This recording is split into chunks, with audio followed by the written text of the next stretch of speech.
All right, good evening, everyone. I know that people are still coming in, but Emirz Hashem we'll get started a little bit. I want to begin tonight by thanking our sponsors for tonight's shir, to thank Rabin Schaefer for dedicating the shir tonight in memory of her beloved husband, Asher Herschel ben Avram Shmuel, on the occasion of his second yahrzeit. We thank Pam and Neil Weissman for dedicating the shir tonight in memory of their dear father, Saba Cantor, Royal Rockman Zichron Livracha, Dasi Lefkowitz for sponsorship, Adam and Allison Steinmetz, in honor of being able to celebrate this Yom Tov of Shavuos together in person, and Moshe and Devora Word Hashem with gratitude to Hashem for the gifts He gives us, our children, our grandchildren on a daily basis. We thank all of our sponsors. We hope that in the merit of our Talmud Torah, all of the neshamas will have an aliyah and the family Zeina Chama. And of course, it goes without saying that we dedicate our learning tonight in the zechus of our brothers and sisters in Eretz Yisrael. That it's overwhelming to see that over the course of the last day, close to 800 missiles have been launched against various cities, resulting so far in 3 deaths, unfortunately, and scores of individuals who are injured. As we give this shir tonight, rockets rain down on Tel Aviv, and it's hard to. The airport was closed today, and it's an overwhelming situation. I was saying to someone before, sometimes it feels, when you're part of Am Yisrael, you're just waiting to catch your breath. So we come off Corona, and Corona ends, we come to Meron. And then after the tragedy of Meron, we now find this incredible upheaval, feeling like we are on the brink of war. 5,000 reservists called up today, and we have to daven. It's true, we're 6,000 miles away. And it's true that currently we are living in the Galus. But that does not excuse us from doing our parts. So there are many in Eretz Yisrael who are doing their part by fighting the battles, learning the Torah there, davening there. And we have an obligation to daven as well, to learn as well, and to increase our tzedakah, and to increase our chesed, and to increase our ma'asim tovim. No one does tzaris like Klal Yisrael, and no one answers. It's incredible. We know how to become the best version of ourselves in times of acute danger and in times of acute need and in times of incredible catastrophe. Halavai, we should be zocheh Emirz Hashem to keep all of that goodness and beauty and holiness with us in times of peace as well. But I would just urge all of us, especially tonight is Rosh Chodesh. Every Rosh Chodesh, we say Rosh Chadoshim la'amcha nasata. It's Rosh Tevos of Rachel. That Yom Tov of Rosh Chodesh is Yom Tov of Rachel Imenu. Rosh Chodesh in general has a special relationship to women, and there's an incredible opportunity of hischachus. Every Rosh Chodesh brings renewal, and every Rosh Chodesh brings an opportunity to remake ourselves, and every Rosh Chodesh brings the opportunity to do this month the things that we promised we were going to do last month. And the truth is, the things that we promised we were going to do last month are often the things that we promised we were going to do the month before, and the month before that. When we find ourselves in overwhelming times and in difficult situations, it behooves us to push ourselves a little bit more, to daven a bit more, to do a bit more chesed, to reconcile a bit more, to be a bit more generous, whether it's with our money or our time or our resources, but to do whatever we can to be able to provide a Yeshua for Klal Yisrael. So we hope that in the merit of our Talmud Torah, in the merit of coming out, and I apologize for the late start of this shir. I give you such incredible credit coming out 8:45. I'm sorry, because of the pandemic, we've redone I hope you like what we've done with the place. But we have no space. We have one room, pretty much, one big area, which has to be used for everything from Mincha Ma'ariv to women's shiurim. So thank you very much for accommodating the late start. But in the schus of the Talmud Torah that is occurring here tonight, Halavai Kodesh Baruch Hu should protect our brothers and sisters, and Emirz Hashem should usher in a period of Yeshua, Nechama for now and for all eternity.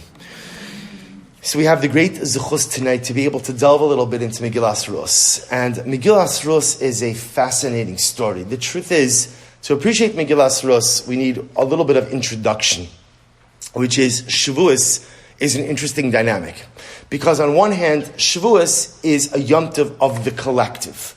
Remember, again, we celebrate on Shavuos Matan Torah, Sinaitic revelation, that we stood at Har Sinai and we received the Torah together as a people. And the Torah says, Vayichan Sham Yisrael Neged Hahar. And if you translate that, Vayichan, he camped opposite the mountain. It uses a singular wording, calls Klal Yisrael, he camped. And Rashi says, why doesn't it say Vayachanu? They camped opposite the mountain. And Rashi says something so beautiful. Ki ish echad belev echad. Because when we receive the Torah like one people with one heart. So one of my Rebbeim always remarked, it doesn't say one people with one opinion, because that never happened, that never will happen. And in fact, again, it's not our goal to have one opinion.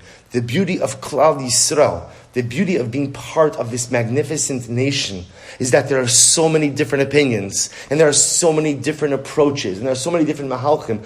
Our goal is not to agree on everything, but our goal is to find a way to love each other, to coexist with one another, even with a variety of differences of opinion. So on one hand, Shavuos is the Yom Tov of the collective. Yet, on the other hand, we read the story of Megillas Rus, the story of Rus. And Megillas Rus is the story of an individual, or individuals. It's Boaz, it's Rus, it's Naomi, it's Elimelech, it's Machlon and Kilyon, a whole bunch of individuals. And the truth is, this is a little bit of the dialectic of Shavuos. Because to be a Jew means I have two identities. I have a collective identity. Who am I? I am a part of Klal Yisrael. That's who I am. If you ask me, what's the greatest privilege in life? I truly feel that the greatest privilege in life is to be a member of Am Yisrael. It is the greatest zuchus to be part of this nation. Whether you're born into this nation, whether you convert into this nation, it is the greatest zuchus, and we celebrate that privilege of being part of the collective nation on Shavuos. But you see, you can't just go through life being part of the collective. You also have to cultivate your own personal identity. The Jew lives with this dialectic. I'm part of a whole, but I also have to cultivate, who am I? Who am I? You know, when we begin Shemona Esrei, we say Elokei Avram, Elokei Yitzchak, Elokei Yaakov. Because the Avos, we often group the Avos together, and the Imaos together. There's the patriarchs, the matriarchs. And yet we know, just from a very cursory reading of Chumash, each and every one of the Avos was so dramatically different. Yitzchak was nothing like his father. Nothing like his father. And Yaakov was nothing like his father or his grandfather. Yet we call them our avos. Sarah, Rivka, Rachel, Leah, 4 great women, but incredibly different and distinct from one another. Because our job as Jews is, on one hand, to cultivate an identity as being part of the collective, but at the same time, I have to have my own unique individuality as well.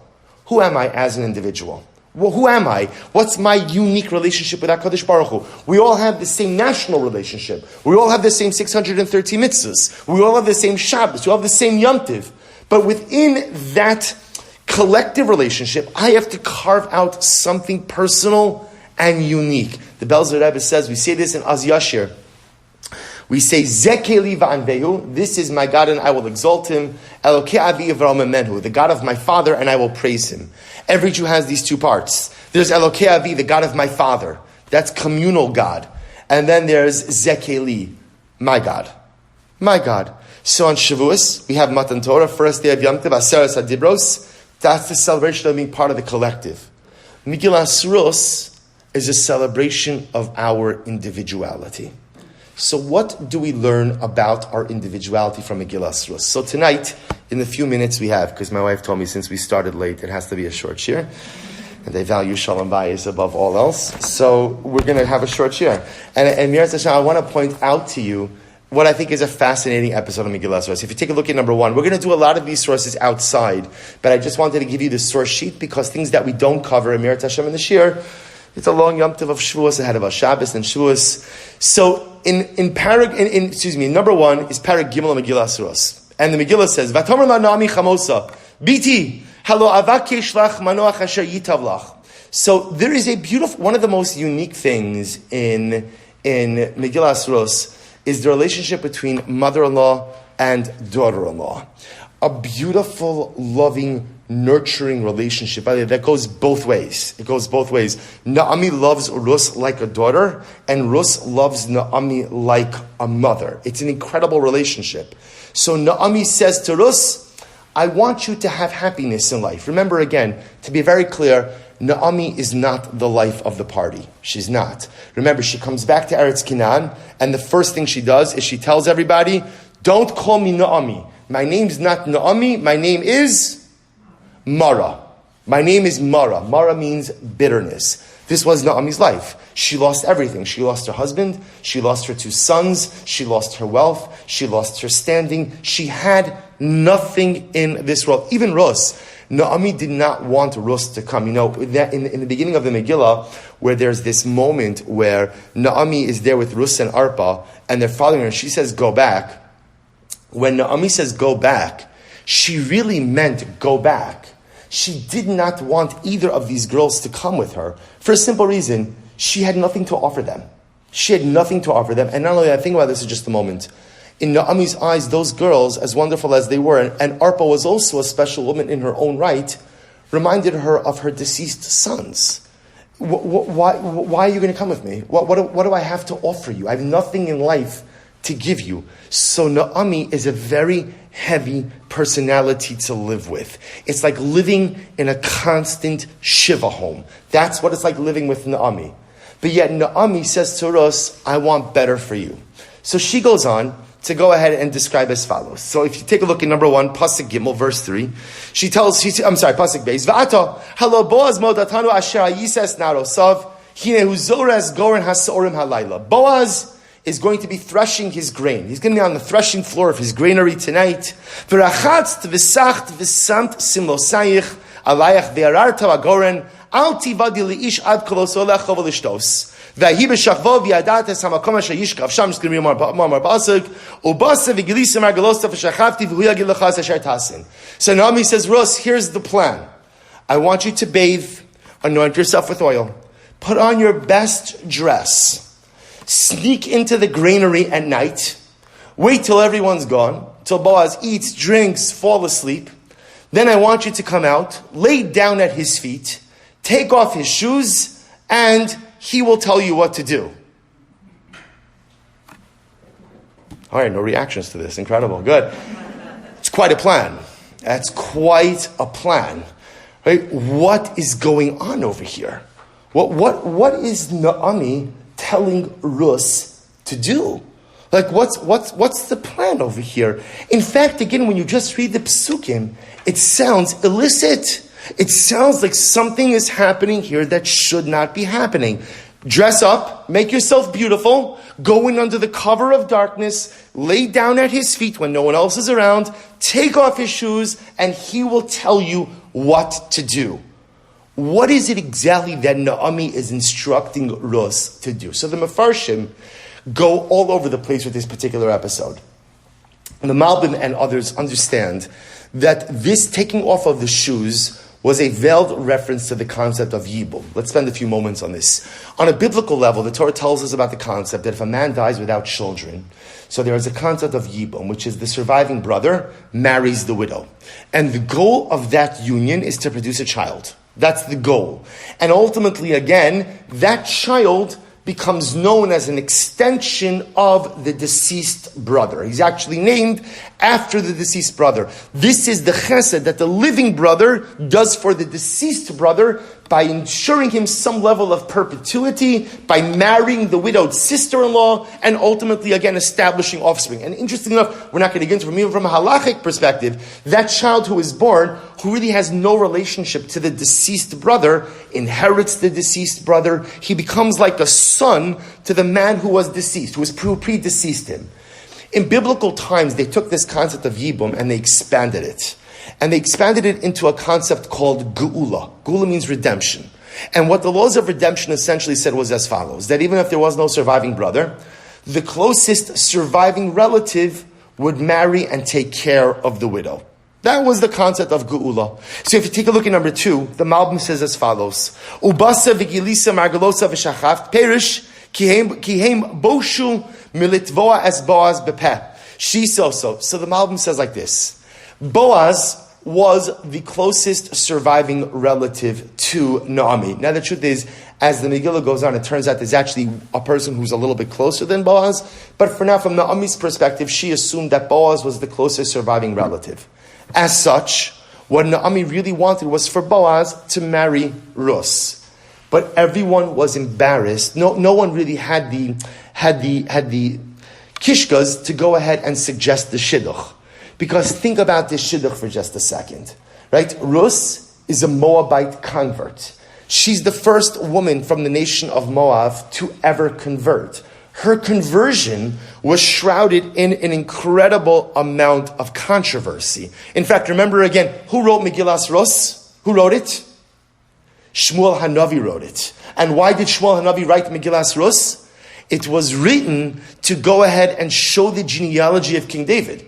Because the detractors of David HaMelech claimed he wasn't really Jewish. He wasn't really Jewish because his great-great-grandmother wasn't Jewish. So Shmuel Hanavi writes Megillas Rus, and this is one of the reasons we read it on Shavuos, is because David HaMelech died on Shavuos. So we read the book of his genealogy on Shavuos. That's the entire point. So Rus is a young, first of all, she's many years Boaz's junior. That's number one. Number two, she's a convert, and a Moabite convert. And Boaz is not just Boaz. Boaz is also known by the name of Iv's son. He was one of the shoftim. He was one of the judges. Boaz is one of the Gidolei Hadar. So who exactly is going to read this shidduch, right? Who is going to suggest? Who's going to pass Boaz Rus's resume exactly, right? Wonderful goal. References, none. Background, none. Siblings, none. Parents, none. Right? Seminary. She didn't get into the best ones, whatever. Who's gonna go ahead and suggest this shidduch? So the only way Naomi felt that she had a chance of potentially proposing this shidduch was to do so covertly. So she says to Rus, go in there, dress accordingly, dress beautifully, put yourself together to show Boaz that you have an interest in him, and then go ahead and take off his shoes. Why? So look what the Malbim says. He says as follows. This is incredibly beautiful. I'm in number 2, paragraph Aleph, second line. Mitama mikubalim bi'in hayibon b'chalitzas hanal shaguf hu na'al shal hanefesh she efshar l'neshama haruch nisla'amod ba'olam hagufim mibli guf. So a little bit of Kabbalah over here, quotes the Malbim, which is the soul is the most powerful part of who we are. The only problem with the soul is that the soul has an inability to interact with the outside world without a physical medium. Right? The soul is a spark of HaKadosh Baruch Hu, but the soul needs the body in order to be able to interact with the outside world. So the Malbim says something so beautiful, quoting the Kabbalah, that just as the foot needs a shoe in order to go ahead and accomplish what it wants to accomplish in this world, right? If I don't have shoes, I remember my grandmother Zichrona Livracha saying that during the war, in the death marches, in the concentration camps, the most important commodity you could have were shoes. She says the human body could endure starvation, the human body could endure extreme temperature, but if you did not have shoes, you could not survive. Because the shoe enables me to get from point A to point B. So the Malbim says, what the shoe is to the foot, the body is to the soul. So he says something amazing. When a man dies without children, the soul doesn't find rest. And in fact, the Malbim says, to get a little Kabbalistic, the soul jostles around inside the widow until ultimately, again, she is able to remarry and ultimately have children, until she's able to go ahead and perform yibum. That's why, interestingly enough, the whole idea is, what happens if the brother-in-law doesn't want to perform yibum? What's the process called? Chalitza. And what happens with chalitza? It's incredible. So the widow takes off the shoe of her brother-in-law and spits in it. Why taking off the shoe? Because what she's telling her brother-in-law is, you've deprived your deceased brother of finding menuchas hanefesh. You could give him a shoe. You could provide a shoe to his foot. You could provide a body to the soul if you were to marry me and we were to produce offspring. So therefore, again, it's much more Kabbalistic, the Malbim goes on, but he essentially says that Rus was laying down by the feet of Boaz, and the removal of the shoe, it's just not so nuanced, was a nuanced allusion to, you really should marry me. You really should marry me. No one's going to say anything. And remember, here's the beauty of this. Rus is not going to say a word. Naomi tells her, don't say anything. Because the truth is, if Boaz says, I'm sorry, I can't help you, at least like this, it happened in the cover of darkness. No one saw her come. No one will see her go. No one knows what's going on.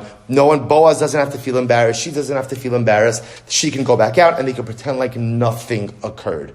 But Boaz is a smart man and he will understand when you take off his shoes that you are alluding to his obligation of geula. His obligation ultimately, again, to redeem you. That's how the Malbim understands it. Again, there's a lot more in the Malbim over here, much more esoteric. But the truth is, to understand the shoes, I think we have to take one step back, which is, what's the most glaring question in this entire episode? Why is Boaz sleeping in the granary? Remember, again, Naomi tells Rus, Boaz is going to eat, he's going to drink, and he's going to sleep in the granary.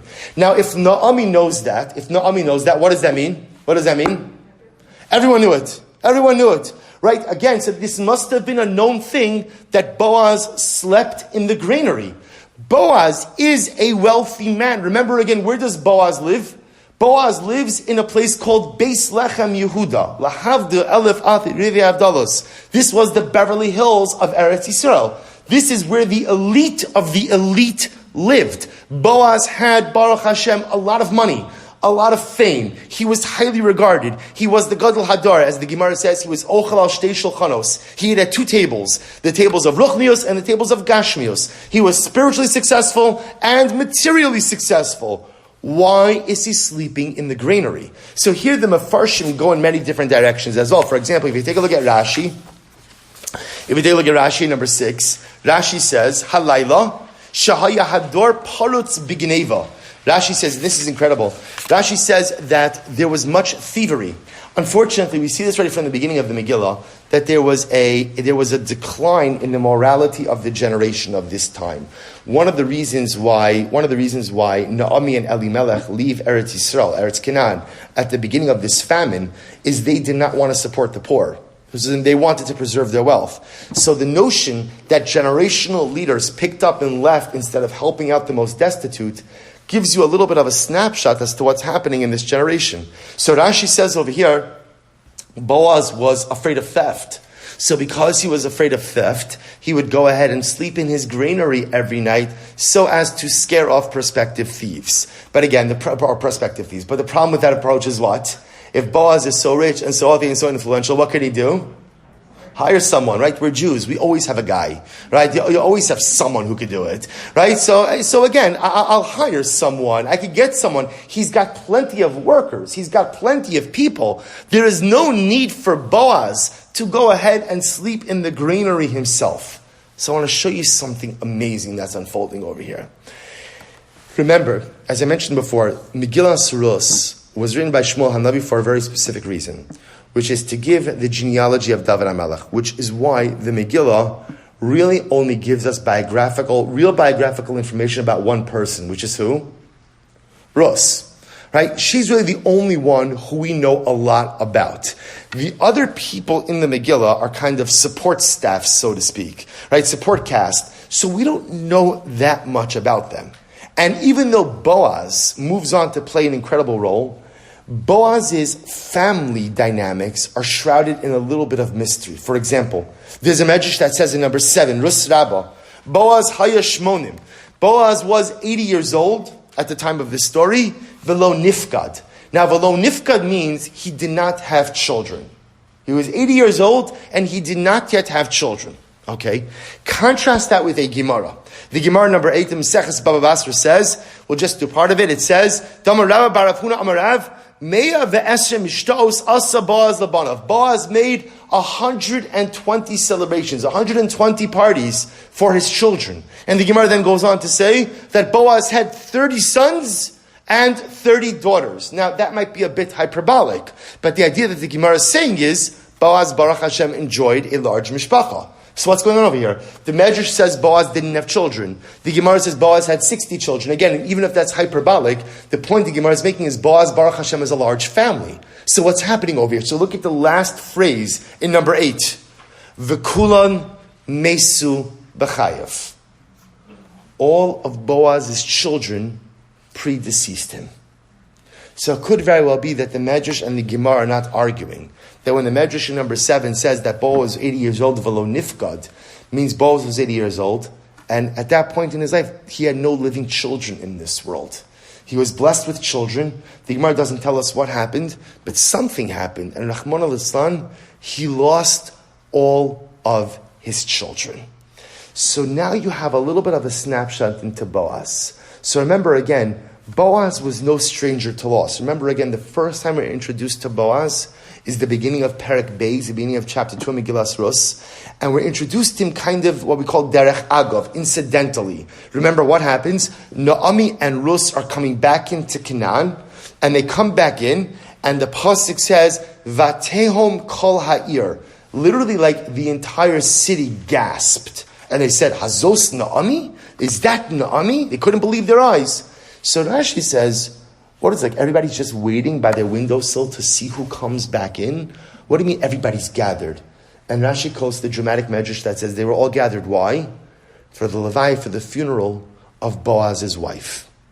So Boaz's wife passed away in the beginning of Perek Beis, amazingly enough, right as Rus comes back to Canaan. And at some time before this, Boaz's children pass away as well, which gives you a dramatically different picture of Boaz. Boaz was a heartbroken man. Boaz was a man who knew dramatic loss. The loss of a life partner, the loss of children, the loss of mishpacha. So I came across a number of years ago when I was in Eretz Yisrael. I was in a Svarim store and I saw a little sefer, a pamphlet called Tikvas Mima'amakim, which literally means hope from the depths, written by Rav Yaakov Meidan. Rav Yaakov Meidan is one of the Rashi Yeshivat Har Etzion, Gush, in the Yeshiva of Har Etzion. And he wrote a number of essays on Megillas Rus. And in one of these essays, he goes ahead and he addresses this dynamic of Boaz. And I want to read to you one line, and then we're kind of going to zero out a little bit. He says, we'll skip to the second paragraph. Efshar shechazal tamo ala ish hanechbat haholech lishon balayla levado basada. It is strange that such an important man, such an exalted man, a wealthy, influential man, is sleeping all by himself in the field. Now, in the field means in the granary. Biktsei ha'arema, literally again, at the edge of the pile of grain. Bimakom lishon beveso. Why doesn't he sleep in his house? Midvareh shel Naomi l'rus nira. Shazu haisa darko b'meshech yomim rabim. Unless you think, well, maybe it was just a nice night, right? It was just a nice night outside. Boaz wanted to sleep outside. That can't be. Because from the fact that Naomi tells Rus with absolute certainty where Boaz, remember again, the plan that Naomi gives to Rus is a very precision plan, right? It requires everything to line up in a certain way. Rus, get dressed, right? Sneak in at a particular time. Don't let anyone know that you're there. Come out only at night. She knows where Boaz is going to be sleeping. Now, the fact that she knows where Boaz is going to be sleeping indicates to us that this was not episodic. It wasn't just that Boaz decided to sleep here tonight. This is where Boaz slept, and everyone knew it. Shechazal hisiku mikach shahaya chaser bayis. And Rav Meidan says something absolutely amazing. Where is home? Where is home? So we know home is where your family is. Right? If a person, home is not the walls, home is not the roof, home is not the paintings on the wall or the furniture in the living room. What makes your home are the people who are there. Which is why at the end of the day, I can move homes. Okay, we get attached to houses, that's fine. But I can move somewhere else as long as the people who complete my life are going to be there. But the moment that I have the physical structure of the home, but the people of my life are not there, it's no longer home. So Rav Meidan posits in such a profound way. Do you know why Boaz slept in the granary? Because he could not bear the pain of sleeping in his home. He could not bear the pain of going ahead and walking into a home where his wife wasn't there. He could not bear the pain of walking into a home which was once full with the beautiful voices of his children, voices which were silenced forever. He could not close his eyes and fall asleep in a home which held so many memories and now was simply a vacant shell. He couldn't sleep there. So instead, where does he sleep? He sleeps in the field. He sleeps in the granary. Because anything is better than going into that empty home. And look at Rav Meidan's word at the end of the second paragraph. Efshar shechazal hisiku mikach shehaya chaser bayis. Boaz was homeless. He was a man without a home. He had an address. He had a physical home. But he couldn't bear to enter into it. Lefachos b'muvan shal mishpacha isha v'yiladim. Now do you understand? You see, it's incredible. You know, Rabbi Sachs, Zecher Tzadik Livracha, writes that in the world of literature, I've mentioned this many times throughout the years, in the world of literature, there are often two kinds of stories, right? There's mythology and there are fairy tales, right? So remember again, what happens if you ever read a little bit of Greek mythology, every single story in Greek mythology is the same story, which is man plans, and the capricious, unpredictable gods simply go ahead and pull the rug out from under man. Why? Why? No rhyme or reason. They just do it because they can. And how does every single fairy tale end? And everyone lived happily ever after. Rabbi Sachs says that in Judaism, we have neither of these kinds of stories. We don't believe in mythology because we believe in the Ribono Shel Olam, who is our greatest advocate, HaKadosh Baruch Hu never pulls the rug out from under me. And even in those times in life where I feel like the rug has been pulled out from under me, it's only for some type of benefit, only for something objectively beneficial for me, in the long run at least. But you know what the incredibly overwhelming thing is? In Judaism, we also have no stories which end and everyone lived happily ever after. You look at the end of the Chumash, it's Moshe Rabbeinu's death. All he wanted was to enter into Eretz Yisrael. That's all he wanted.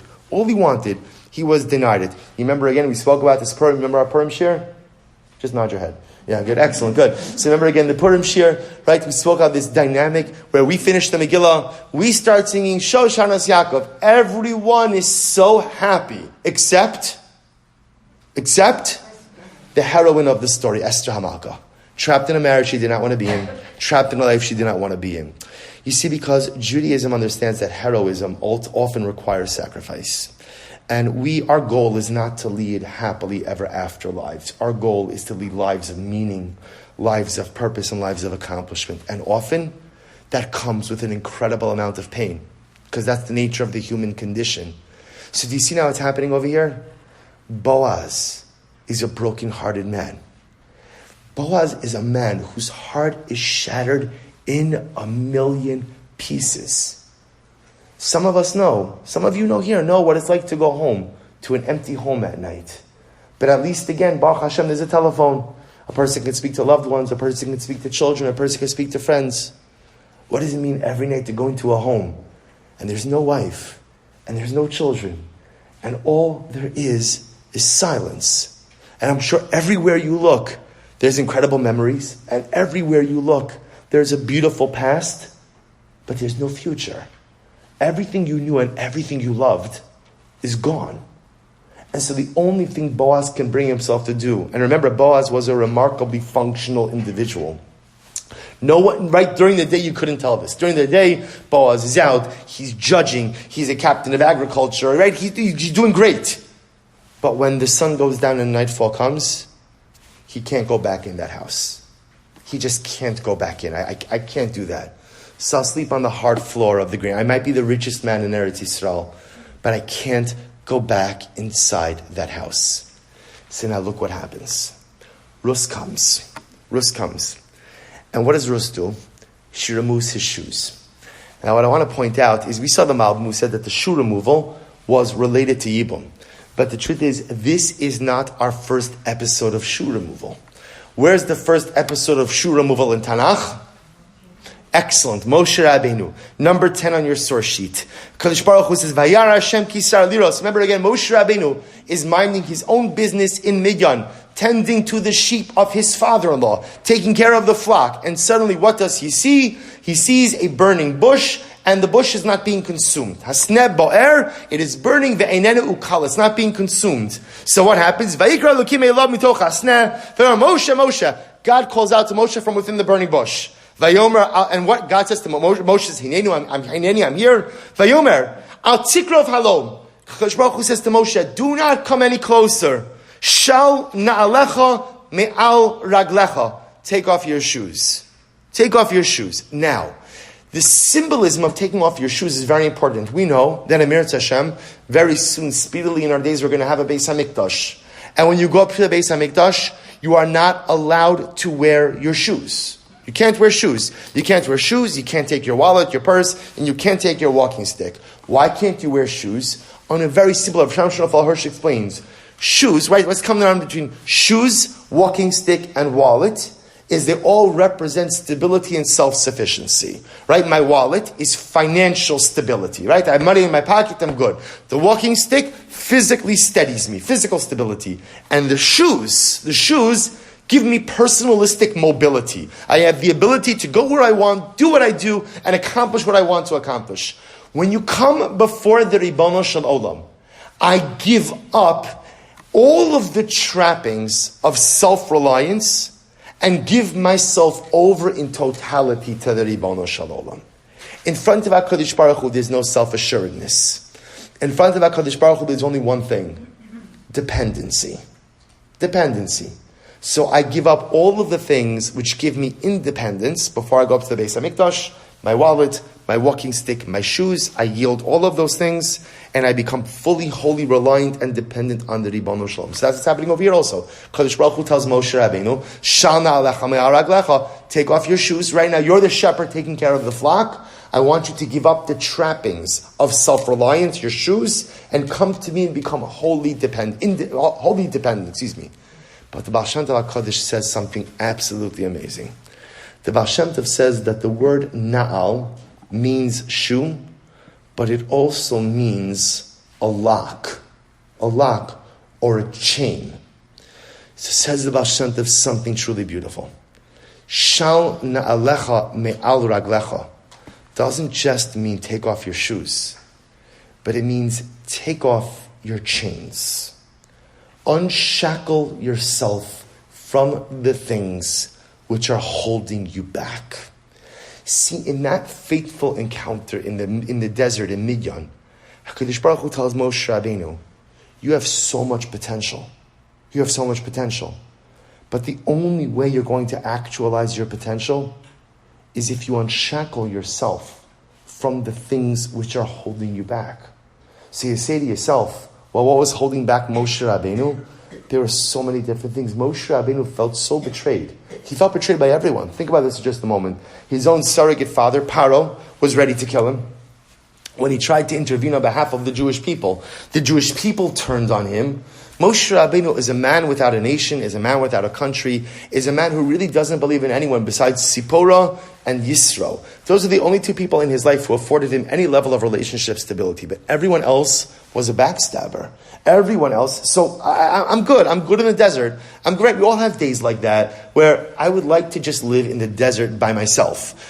Some of us have multiple days like that, right? Weeks like that, years like that, right? Where sometimes, again, just my dealings with people are so overwhelming and so toxic. I'm okay. I don't need to be with anyone else right now. I'm good by myself. David HaMelech was the same way, by the way. David HaMelech only wanted one thing. The one thing in the world David HaMelech wanted was to be left alone.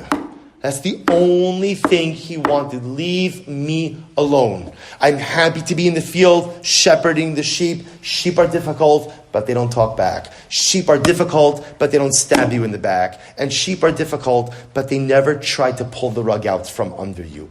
People just want to be left alone. So here you have Moshe Rabbeinu who wanted to be left alone. And HaKadosh Baruch Hu says, Moshe, you're shackling yourself to your present mediocrity. You have the ability to be something great, but you have to unshackle yourself. See, what HaKadosh Baruch Hu was telling Moshe Rabbeinu is that we're all shackled by something. Some of us are shackled by toxic relationships. Some of us are shackled because we lack self-confidence. Some of us are shackled because we're scared of failure and therefore we never really want to dream big. Some of us are shackled because we're just not really happy with who we are. We're all shackled by something. And HaKadosh Baruch Hu tells Moshe Rabbeinu, if you want to become Moshe, If you want to become the best version of yourself, shal na'alecha me'al raglecha doesn't just mean take off your shoes. It means take off your chains. It means identify in life that which is holding you back and remove it. Remove it. Now, when we say remove it, we'll discuss this in greater depth. Remove it doesn't mean necessarily that it doesn't exist. It might still exist. But make a conscious decision that the things that are wholeheartedly holding you back, are not going to continue to hold you back. Shal na'alecha me'al raglecha. Unshackle yourself from the things which are holding you down. Now let's come back to Megillas Rus. And now we understand the true profundity of this encounter. You have to understand what happens that night in the granary. That night, what happens? Two of the most broken-hearted people in the entire world meet each other in the dead of night. You know, Rus lost everything also. Rus was a princess. She was a Moabite princess. She hailed from royalty. She had anything and everything. And for some reason, she left it all. She converted. She became a Jew. She gets married. Her husband dies. Okay, at least his family has money. Well, the money's gone also. Well, the family has fame. That evaporates also. She comes back to the Jewish community as an outcast. As an outcast. Not actively, but ultimately as someone who still lives on the periphery. Someone who wasn't initially embraced into the collective community. Rus was a woman who experienced incredible heartbreak. But the power of Rus was almost like an immeasurable optimism, a hope, a belief that some way, somehow, things are going to be okay. How? I don't know. When? I don't know. You have to understand something. How does Rus spend her days? How does she spend her days? She's gleaning the fields. She's a pauper. She goes field to field until Boaz finds her and says, you don't have to go anywhere else, just glean in my field. But it's not like Boaz says to her, you know what? Don't worry. You don't have to come collect the wheat. Stay home. I'll send it over to you. He doesn't offer that. She's a pauper. He gives her status of a privileged pauper. You could come. But Rus spends her days, day in and day out, gleaning the fields. And yet, despite having lost her husband, despite having lost her family, despite having lost her life, despite having absolutely zero prospects on the horizon, she maintains a positive disposition. She maintains optimism. She maintains inconquerable hope because she knows that some way, somehow, everything will be okay. So do you know what happens that night in the granary? She sees Boaz, broken-hearted Boaz, who sleeps in a granary because he's lost everything, who cannot go ahead and bear the thought of going back into his home because I cannot confront the memories. And what does she do? She takes off his shoes. And yes, there's a Yibum message, but there's another profound message as well. What she says through her actions, the words she whispers, not with her mouth, but with her actions, is Boaz. Shal na'alecha me'al raglecha. You can't live your life sleeping in the granary. You can't live your life moored and mired in the pain of loss. It's true. Your heart will never be fully healed. That's the nature of loss. We like to think that people move on and time heals all wounds. I don't know who made up that phrase, but they're an idiot, right? It's not true, right? Time does not heal all wounds. It's unequivocally false. Time allows you to take loss from the frontal lobe and push it a little bit more into the subconscious. But when you live with pain, you live with pain. But Rus says to Boaz, you can't live your life like this. Shal na'alecha me'al raglecha, your pain is immobilizing you. Your pain has shackled you. You're going to spend your life running from the pain. You can't go into your home. You're going to stay in the granary. This is what we're going to do. This is a life. You put on a brave face during the day when everyone else sees you, but when everyone else goes home and retires back into their family, you can't even walk through the front door. Boaz, you have to learn to live with your pain. You have to let it stop immobilizing you and paralyzing you. Shal na'alecha me'al raglecha. Your pain, your overwhelming pain, is the chains around your feet that are holding you back. When she takes off his shoes, what she's communicating to him is together we can move past this. Together, we both know heartache. We both know tremendous and overwhelming loss. We both know what it feels like to have a heart that is shattered into 1,000,000 pieces. But Boaz, I know how to live with hope. I know how to compartmentalize my pain and figure out how to move forward. And I can help you do the same. Don't lose yourself on the floor of the granary. Don't allow yourself to be immobilized by the difficulty of your circumstances. Take off your shoes, take off your chains, and move yourself forward. And here's what's amazing. What's Boaz's reaction? You see, Boaz says nothing to Ruth except, "You are such a righteous woman." You'll ask yourself, why is she so righteous? What did she do? She snuck into the granary. I mean, again, you think about this. You'd be scared half to death. You're sleeping in the granary. A woman pops out. Right? She lays down, takes off your shoes. What is going on over here? And he says, such a tzaddikas. Because do you understand what she did for him? She gave him a new lease on life. She told him, together, we can get back up and we can go into the house. Together, a couple of broken-hearted people, we could rebuild and we could build something beautiful and we could build something magnificent together. And in fact, we know the end of the story, they do. Right? They marry, Baruch Hashem, they have a child. The grandparents of David HaMelech, the Davidic dynasty, and ultimately again, Rus and Boaz become the parents, not only of the Davidic line, but of the Messianic line as well. A dramatic and overwhelming story. And this perhaps is the message of Megillas Rus for us on Shavuos. Why do we read this Megillah?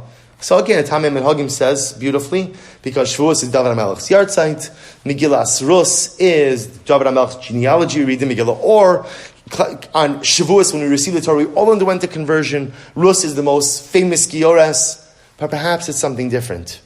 You see, Torah is not just a list or a book of do's and don'ts.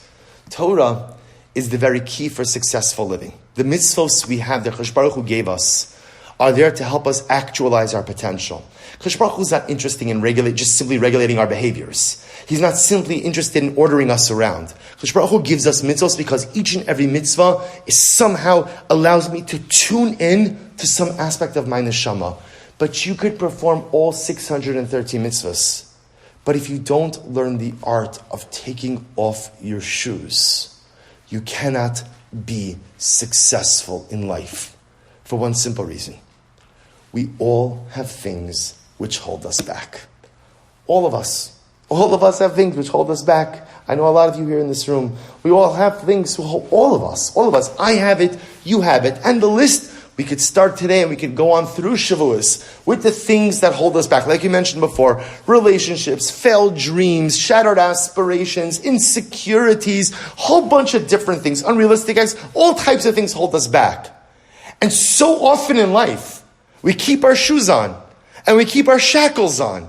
And so we remain moored and mired in place, unable to progress, unable to self-actualize, unable to become the best version of ourselves. It's HaKadosh Baruch Hu tells us, on Shavuos, I give you a Torah. And a Torah is the most magnificent gift because yes, Torah is the decoder key for life. Torah is the way that we connect with our Kadosh Baruch Hu, we connect with each other, and most importantly, we connect with ourselves. But Torah is only impactful and effective if you learn to take off your shoes, if you learn to be a Rus, if you learn to unshackle yourself, if you learn to find the courage, because the first step is identifying the things which are holding me back. And that's not easy, because we are so incredibly expert in the art of self-delusion.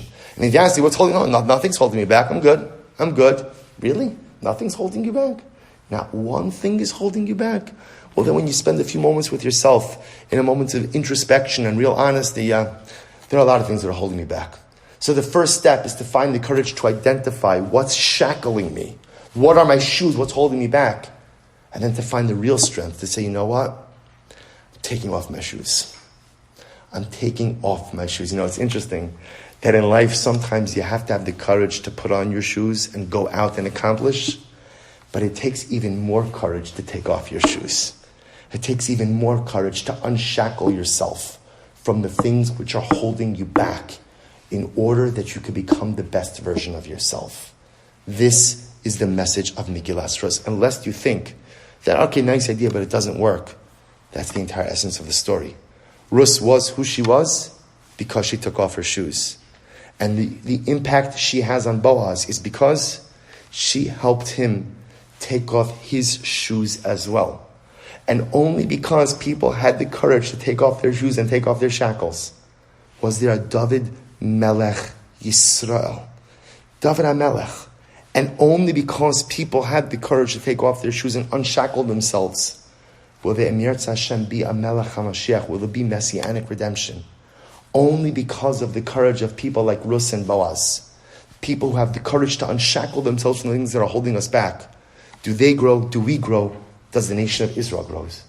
So we hope that Emirtz Hashem, that over this Yom Tov of Shavuos, as we celebrate our Matan Torah, as we celebrate again our newfound and re-energized relationship with Torah, we celebrate as we started with 40 minutes ago, a little bit more than 40 minutes ago, there are two identities we have. We have a collective identity and a personal identity. The collective identity we're going to celebrate on the first day of Shavuos, when we hear Kriyas HaTorah, when we hear the Asaras HaDibros, and we all stand up, receiving the Torah together. We'll celebrate the fact that we are part of a magnificent collective.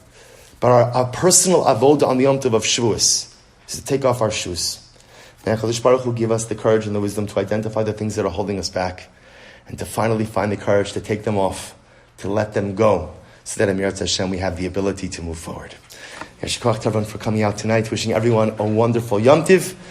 And again, thank you for all of our sponsors. Thank you again to Shani Topper, to Michal Reitberger. Thank you to our wonderful office staff who helped to put all of this together. Wishing everyone a wonderful Yom Tiv.